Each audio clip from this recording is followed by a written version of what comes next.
places, when we least expect it, someone rediscovers that the future of America is in our hands, that the touchstones of our society, freedom, responsibility, participation, don't survive without our help, that democracy is a promise each of us has to keep. This is the American promise.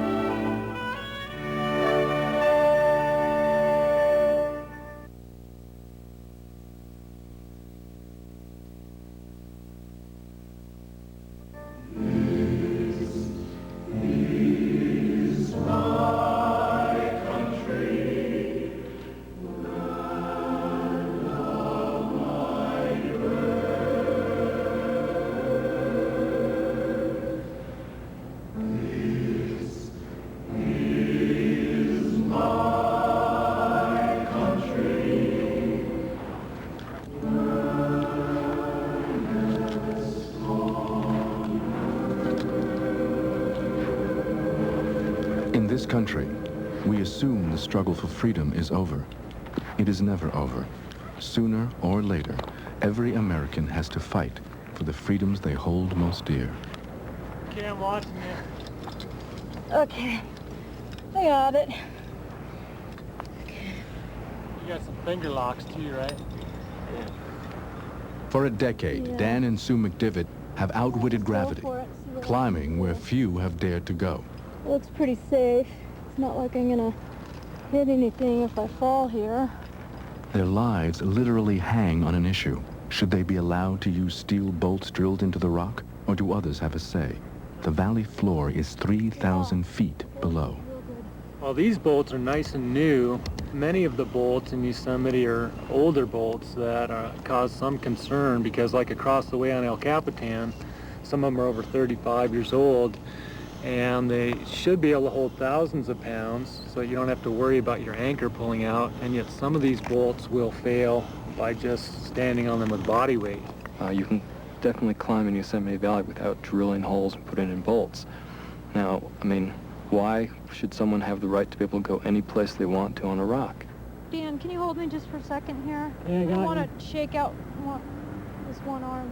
El Cap and Half Dome are very sacred, holy places to a lot of people, climbers as well as non-climbers.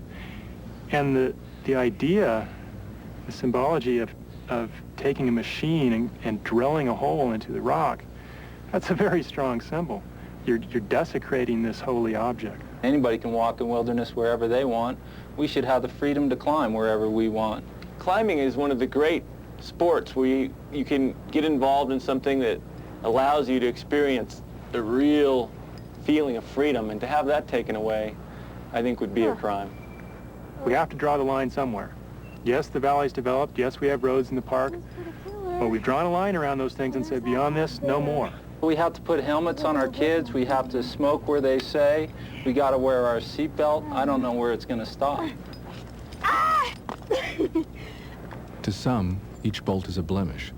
To Sue and Dan McDivitt, it is everything. That was exciting. Still, one bolt leads to more climbers, more risks, a defaced outdoor cathedral. But bolts save lives, make possible new climbs. So you go to the right here? So should we accept someone else's limits? Whose mountain is it anyway? Yeah, it's like we're on a swing, but we don't have a seat, really. This is our front porch. Freedoms are precious, but never absolute. Rights clash, limits get tested, new challenges require new responses. It's a balancing act. In our democracy, we set and reset limits so that all of us are free.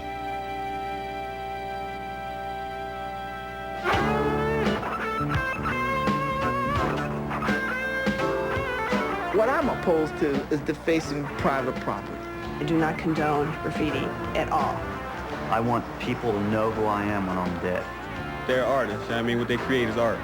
Graffiti is a symbol of hopelessness, and what we're about is providing hope.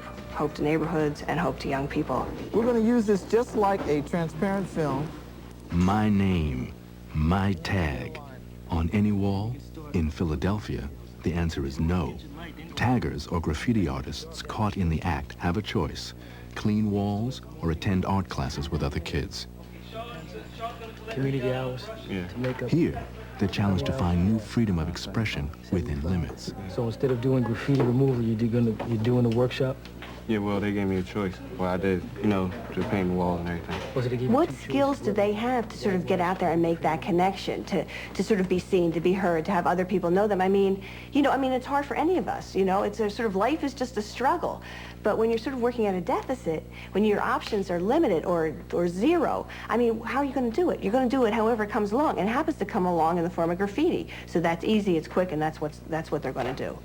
But when you can replace it with something, then, suddenly you can see some of these kids really blossom. What you do here is what you same thing you can do on the wall. You use the most space, you know what I mean? Try to make the best out of the space and try to make it stand out, so it can be seen. Inviting, sort of a lot of people to take part in a mural process, you're still out there, you're making a mark. It's public, it's bold, people get to see it. So I think it's really interesting to see that change happen from being sort of a rampant graffiti writer to sort of being on the other side of the law.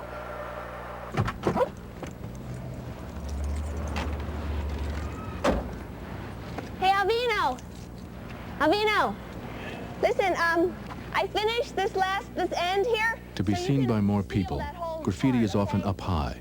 So are many of Philadelphia's more than 1,200 murals.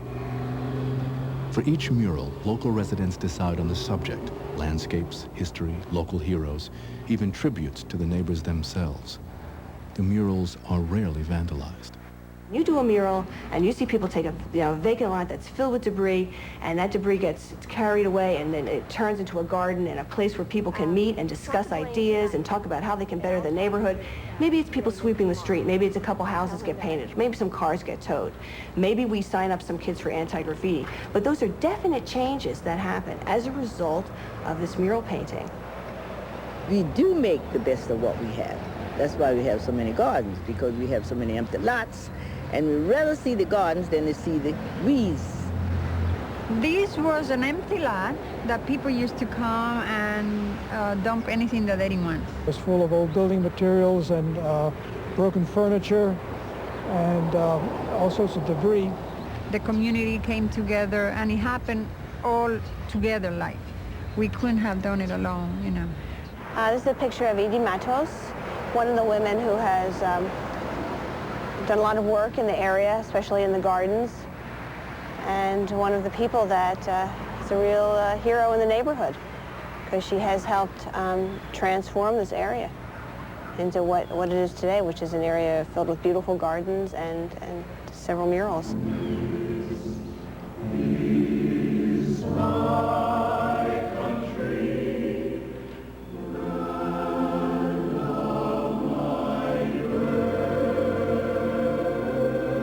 A real family album. Some portraits of the surprising people who make this democracy work.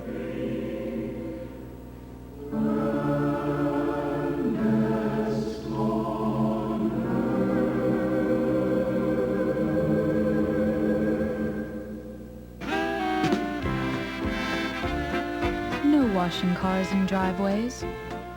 No plastic house numbers. No metal swings. There is no graffiti here. No garbage, no loud radios, no choices. No open garage doors. Excuse me, 300 Maple Avenue, but we have spoken about this. Thank you so much.